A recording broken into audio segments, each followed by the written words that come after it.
सर्वेभ्यो नमो नमः। वसुधैव कुटुंबकम की ओर से मैं वीणा प्रसाद आप सभी का हार्दिक स्वागत करती हूँ, अभिनंदन करती हूँ। हम पढ़ रहे थे क्लास 8 की संस्कृत सरोवर नामक जो पुस्तक है उसके हमने 2 पाठ पढ़ लिए थे। आज हम तृतीय पाठ, मैंने इसकी पहले भी एक वीडियो फर्स्ट स्टैंजा की फर्स्ट पैराग्राफ की एक वीडियो अपलोड की है। अब हम इसके आगे देखेंगे। पार्ट 3 है हमारा, डॉक्टर राजेंद्र प्रसाद जी के बारे में हमें बताया गया है और ये हम पढ़ चुके हैं। अब इसके आगे वाला देखते हैं, ठीक है। तो चलिए यहाँ से अब प्रारंभ कर रही हूँ मैं, ध्यान से सुनिएगा बच्चों और आप लोगों को समझ में आ जाएगा, ठीक है। अगर कहीं भी कोई भी डाउट लगता है कि कुछ नहीं समझ में आ रहा है, कमेंट सेक्शन में ज़रूर कमेंट कीजिए, जिससे मैं आपके डाउट्स जो है वो क्लियर कर पाऊँगी, ठीक है। तो चलिए अब प्रारंभ करते हैं हम। 1902 तमे वर्षे एंट्रेंस परीक्षायाम् एषः सम्पूर्णे कोलकाता विश्वविद्यालये प्रथमं स्थानं लभत। अर्थात 1902 तमे वर्ष में एंट्रेंस एक परीक्षा हुई थी। एंट्रेंस एग्ज़ाम जिसे बोलते हैं हम आज के ज़माने में, एंट्रेंस एग्ज़ाम, एंट्रेंस परीक्षा हिंदी में बोलते हैं, तो संस्कृत में एंट्रेंस परीक्षा, ठीक है। तो एषः सम्पूर्णे कोलकाता विश्वविद्यालये प्रथमं स्थानम अलभत। अर्थात कोलकाता विश्वविद्यालय से उन्होंने किसने, डॉक्टर राजेंद्र प्रसाद जी जो थे, उन्होंने कोलकाता यूनिवर्सिटी में एंट्रेंस एग्ज़ाम दिया था। किसके लिए एंट्रेंस एग्ज़ाम दिया था ये हम आगे देखेंगे। तो उस एंट्रेंस एग्ज़ाम में उन्हें क्या मिला था, प्रथम स्थान, यानी फर्स्ट आए थे उस एंट्रेंस एग्ज़ाम में, ठीक है। तो चलिए अब इसके आगे देखते हैं। सह MA यानी MA मास्टर्स ऑफ आर्ट और LLB जो ये हमारी लॉ की डिग्री होती है, परीक्षयोरपि सर्वप्रथम स्थानम प्राप्तवान। अब उसके बाद में उन्होंने डॉक्टर राजेंद्र प्रसाद जी जो थे, उनको क्या मिला, उनको MA की परीक्षा में और LLB की परीक्षा में। LLB जो होता है ये बैचलर लेवल होता है और law of bachelor of law होता है ये, और MA जो होती है वो हमारी मास्टर लेवल की डिग्री होती है, मास्टर ऑफ आर्ट्स बोलते हैं जैसे। तो इन दोनों ही परीक्षाओं में डॉक्टर राजेंद्र प्रसाद को क्या था, पहला स्थान प्राप्त हुआ था। और फिर उसके बाद में क्या है देखते हैं।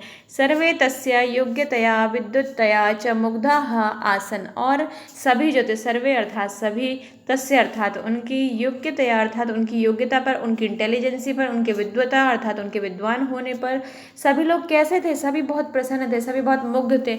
मतलब जैसे अभी जैसे बच्चों आपकी क्लास में भी, जो आपकी क्लास में जो टॉपर स्टूडेंट्स होंगे ना, तो उनकी तरफ जो टीचर होते हैं हमारे, उनका कुछ विशेष ही ध्यान होता है। क्यों? क्योंकि वो जो कैचिंग पावर होती है उन बच्चों की, वो थोड़ी सी ज़्यादा होती है नॉर्मल बच्चों की अपेक्षा। तो वो बच्चे क्या होते हैं जो फर्स्ट आते हैं, तो वो चूँकि फर्स्ट आया है क्लास में, आपके क्लास का टॉपर, तो वो क्या है, वो सारे टीचर्स के नज़र में रहता है ना कि भाई ये होशियार है, ये इंटेलिजेंट है। टीचर्स कई बार बोलते भी हैं। तो सेम इसी प्रकार से जो राजेंद्र प्रसाद जी जो थे, उनकी योग्यता पर, उनकी इंटेलिजेंसी पर सभी लोग क्या थे, मुग्ध थे, सभी लोग बहुत प्रसन्न खुश भी थे। फिर शिक्षां समाप्य सह आदौ कोलकातायां ततः पटना नगरे उच्च न्यायालये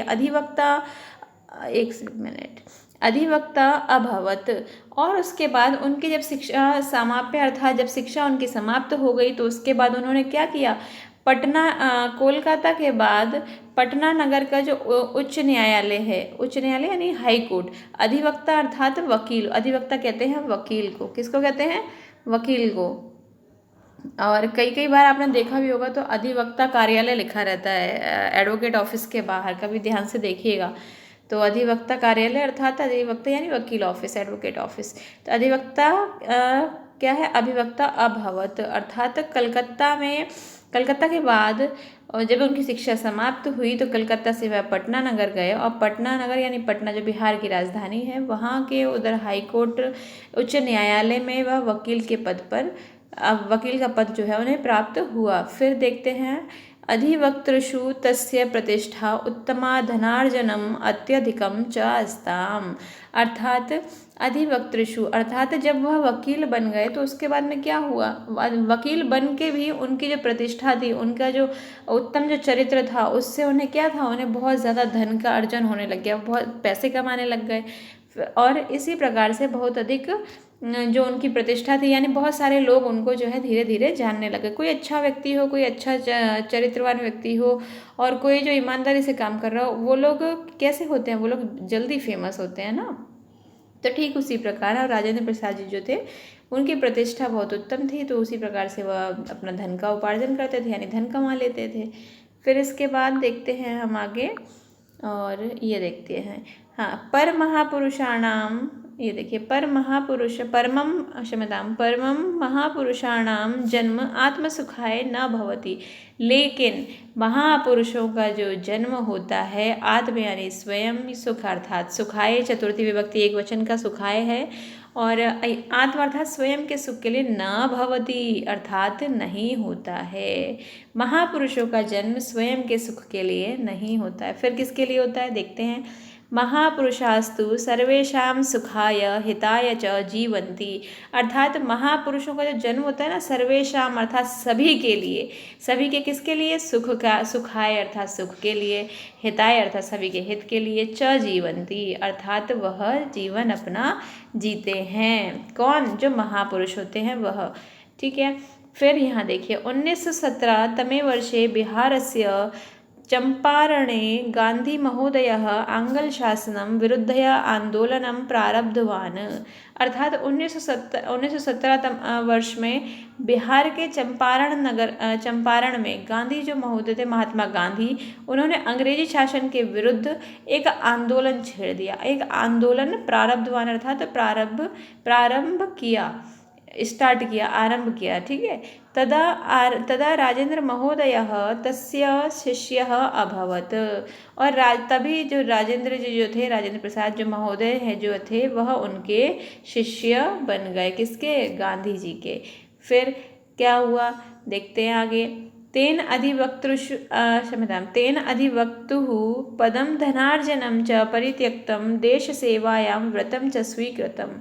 फिर उसके बाद उन्होंने क्या किया, उन्होंने राजेंद्र प्रसाद जी ने अधिवक्तुः पदम अर्थात जो उनका धन उपार्जन का जो पद था, क्या था, वकील थे ना वो, तो वकील के माध्यम, जब वो वकील बने उसी के बाद तो धन कमाने लग गए थे ना। फिर उन्होंने क्या किया, च परित्यक्तम अर्थात उन्होंने वह वकील का पद जो था वह त्याग दिया, अर्थात अपनी नौकरी उन्होंने छोड़ दी। क्यों छोड़ दी, देश सेवायाः व्रतं च स्वीकृतम, अर्थात देश की सेवा का उन्होंने व्रत धारण कर लिया था, देश की सेवा करने का संकल्प ले लिया था, संकल्प स्वीकार कर लिया था, और इसी वजह से उन्होंने जो है अपनी वकील की जो नौकरी थी उसको छोड़ दिया था। फिर 1934 तमे वर्षे यदा बिहारे भीषणः भूकंपः आसीत् तदा सः महतीं जनसेवां करोत्। फिर 1934 वर्ष में क्या हुआ, बिहार में एक भीषण भूकंप आया। ये बिहार जो बसा हुआ है वो थोड़ा सा तीन नदियों के उसमें बसा हुआ है, मतलब बिहार थोड़ा सा नीचे की तरफ है और ऊपर की तरफ से 3 नदियां हैं, तो बाढ़ और भूकंप और ये सारी चीज़ें बिहार में बहुत कॉमन ही है, तो इसलिए जो है बिहार में सामान्यतः ये चीज़ होती है। तो फिर उसके बाद उन्होंने क्या किया, राजेंद्र प्रसाद जी ने तदा सह महतीम जन सेवाम अकरोत्, अर्थात फिर उसके बाद जब भीषण भूकंप आया तो उन्होंने बहुत सारे जनों की यानी बहुत सारे लोगों की सेवा की, जन सेवाम करोत्, ठीक है। इसके आगे देख लेते हैं, ये देखिए इसके आगे हम अगली नेक्स्ट वीडियो में पढ़ेंगे। आज बस इतना ही, फिर इसके अगली वीडियो लेकर के आप सभी के समक्ष उपस्थित होंगी। नमो नमः।